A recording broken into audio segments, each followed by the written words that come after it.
Welcome to the INFOWARS Nightly News. I'm David Knight. It's Tuesday, November 24th, 2015. Here are our top stories. Tonight.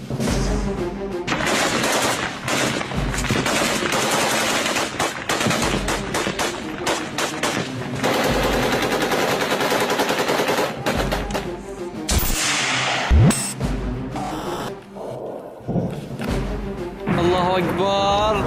Allahu Akbar! Turkey shoots down a Russian jet, and militants open fire on the ejected pilot. The world watches to see what will happen next. That's coming up.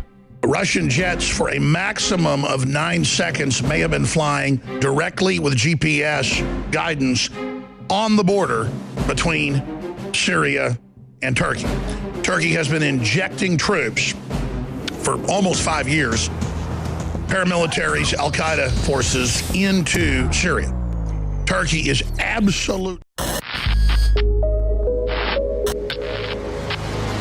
Clean, pure drinking water. You can't survive without it. But where do you get it? Alexa Pure Pro is a brand new, groundbreaking, gravity-fed water filtration system that is like no other. The Alexa Pure Pro transforms water from virtually any fresh source into clean, healthy drinking water, pairing the unprecedented superfiltration power of an all-new gravity block core with a hybrid chromatic shell. It removes up to 99.999% of impurities, including bacteria, viruses, fluoride, disinfectants, volatile organic contaminants, and hormones.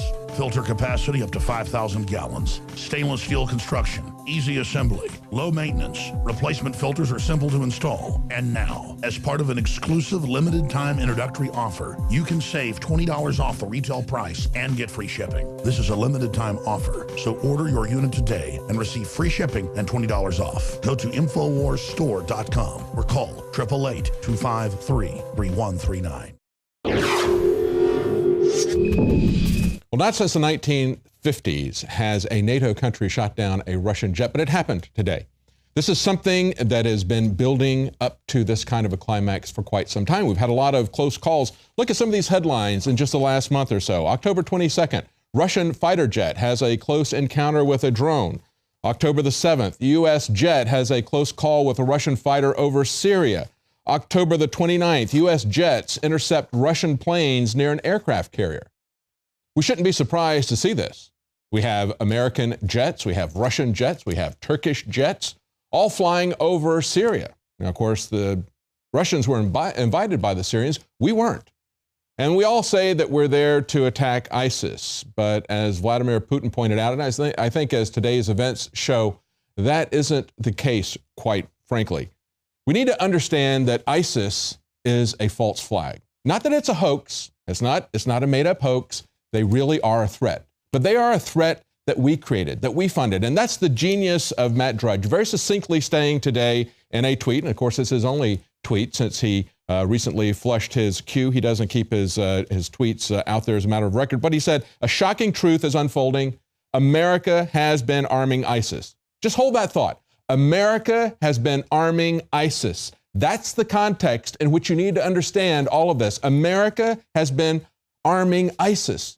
Turkey has been funding ISIS. They've been buying millions of dollars a day worth of ISIS's oil in these oil fields, pretending that somehow they don't know who's buying this. They don't know who's funding them. They don't know who's giving them the weapons. We're going to show you, in the next segment, Alex Jones is going to come in and we're going to break down, we're actually going to show you a little bit of it in this segment, but we're also going to break it down in more detail in the next segment with Alex Jones. We're going to actually show you the missiles that the American armed terrorists used to shoot a search and rescue helicopter down today. First, let's take a look at the context of this and where this all happened. Of course, we see from a CNN Turkish English language version, they put out a flight path that came from the Turkish military. Now, the Turkish military is asserting, as you can see in that picture, that the flight path of that jet went over the very southern tip of Turkey. And as they say, it was a mere few seconds, a couple of seconds it was over there. That is the provocation to take this down, presumably. Now, the Russians replied with their own flight path that says, no, it was in Syrian territory the entire time. But of course, one of the things that is very disturbing and questioning about this is the fact that there's a private Turkish broadcaster Haberturk TV. They just happened to be in the area, as well as Turkey's Anadolu agency. A couple of different Turkish news agencies were there. As one person tweeted out, Lindsay Hilsum tweeted out, how come a Turkish TV crew was in the right place, filming in the right direction as a Russian plane was shot down? Were they lucky or were they tipped off? Now, when the shoe is on the other foot, as Mikhail Thalen pointed out today in an article on INFOWARS.com, the Turkish Prime Minister then, Erdogan, who is also still the Prime Minister, said that a short-term border violation can never be used as a pretext for an attack. Now, when that happened, you had a Turkish jet shot down over Syrian territory. Today, they're saying that a Russian jet, which is essentially helping Syria, was shot down over Turkish territory. But of course, there was no reason at all for the Turkish jet to be in Syrian territory. They were not invited. They were not there to combat ISIS, as we all know. Yet this has been building for quite some time. As I mentioned at the beginning, we've had several close calls with American and Russian planes already, in spite of the fact that we have American politicians beating the drums, both Obama and Hillary on the Democrat side, and virtually the entire GOP field, as well as most GOP congressmen, beating the drums for a no-fly zone, for a confrontation between the U.S. and Russia. There have been some issues just in this last month with Turkey and Russia. Look at this article. NATO rejects Russian explanation of Turkish airspace. They point out that, and this was just back on October the 6th, again, about 7 weeks ago, NATO at that time rejected Moscow's explanation that its warplanes had violated alliance member Turkey's airspace by mistake. Erdogan said he was losing patience with Russian violations of his country's airspace. He said an attack on Turkey means an attack on NATO. Russian Defense Ministry had said that the Su-30 warplane that had entered Turkish airspace along the border with Syria for a few seconds on Saturday, a mistake was caused by bad weather. The MiG-29 locked its radar on the Turkish patrol for 4 minutes and 30 seconds, and a Syrian-based missile system locked onto them for 4 minutes and 15 seconds, the Turkish military said. So you understand the situation here is that they've got incursions from both sides slightly over the border for mere seconds. And of course, these are jet planes flying very fast. The borders don't have lines on them, folks. But this is what comes out of this kind of brinksmanship. And understand the overall context is that the United States and Arab allies are flying into Syria and bombing Syrian government positions, saying that sometimes they're fighting ISIS, but of course, ISIS continues to thrive unexpectedly. Now today, as this plane was shot down and as the pilots ejected and were parachuting down, they were shot. Presumably, at least one of them was killed. We don't know about both of them, but we have seen footage of one of the pilots dead. They were shot while they were parachuting down, and then as a search and rescue helicopter approached, it was shot with a TOW missile system, and the Syrian rebels chanted Allah Akbar. These are the moderate rebels. These are our allies, shouting Allah Akbar, shooting an emergency search and rescue helicopter, shooting pilots in violation of Geneva Convention who have bailed out of their plane, shooting them as they're parachuting down. Those are our allies. And if you have any question about this, take a look at this footage. Of course, when CNN shows the footage, they only show the helicopters searching for the downed pilots. They don't show them being shot down with this U.S.-made TOW missile system. But we will show that to you as well as the English sign on it saying what make and model it is. And as you can see, it says Traversing Unit Guided Missile Launcher M83. And then it says NO column, that'd be number 208520. Отсюда и большая денежная подпитка бандформирования. And certainly these military groups get their financing from. И удары нам в спину. And now they stab us in the back, they hit our planes that are fighting terrorism. Our jets are fighting against it. Vladimir Putin's reaction to this is that he feels that he's been stabbed in the back by the accomplices of terrorists. Would you say these people are terrorists? If they shoot pilots who are parachuted out of their plane trying to get to safety, if they shoot a search and rescue helicopter, if they shout Allah Akbar, and if they do it with American-made weapons, are we accomplices to terrorists? I would say that we are. What about the reactions of our presidential candidates? Of course, back at the beginning of October, we had Carly Fiorina saying the U.S. must be ready to use force against Russians in Syria. She said the U.S. must be prepared to shoot down Russian jets in Syria if that's what it takes to protect U.S.-backed rebels fighting Assad. You know, like those rebels we just saw shooting the search and rescue helicopter. She says this is a tricky maneuver. It is a dangerous maneuver, but it's a maneuver we must undertake because we must make it crystal clear to Russia that they do not get to move into the Middle East and become the dominant outside power. Yeah, the dominant outside power in the Middle East is going to be us, whether we're invited or wanted or not, and regardless of whether or not our policies create more conflict than they solve. But of course, that's the whole point, isn't it? She says, yeah, this is going to be difficult to do, but we're going to do it.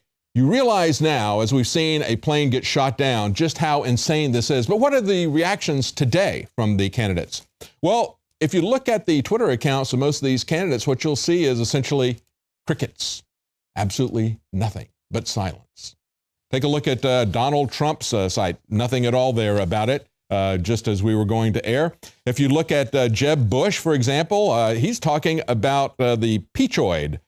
Is still standing. Thanks for saving it. So this is somewhere evidently maybe in Georgia. I don't know, Gaffney, Georgia or something, but you know, it doesn't have anything to do. You wouldn't think that something serious was happening in the world because Jeb Bush is talking about the peachoid. The one person who talks about it is Rand Paul, tweets about it. First of all, he said the shooting down of a Russian fighter jet illustrates precisely why we need open lines of communication with Russia. Remember, Carly said we shouldn't even talk to Putin. I'm not even going to talk to him. I wouldn't give that guy the time of day, just kind of like she's pouting or something. Unbelievably idiotic and childish. And then he goes on to say, those calling for a no-fly zone need to realize that shooting down other countries' fighter jets will be the result, and war will be a possibility. We need to have a no-fly zone. We need to have a buffer zone for refugees. We need to provide. No, I know that, Senator, but if they're attacking the very guys who we want to see topple Assad, you would let American planes just continue to pass them and let them do that? No, but I might do what we did in Afghanistan many years ago to give those guys the ability to shoot down those planes. That equipment is available. Who would be shooting them down? The Free Syrian Army. And then finally he says, we should resist calls from some presidential candidates to isolate ourselves from discussions with our adversaries. And that may be why in the top tweet that he had there, as I screenshotted this, in the new Iowa poll, he's moved into 5th place, ahead of Jeb, ahead of Carly, and ahead of many other warmongers. And here's what he had to say way back in mid-October.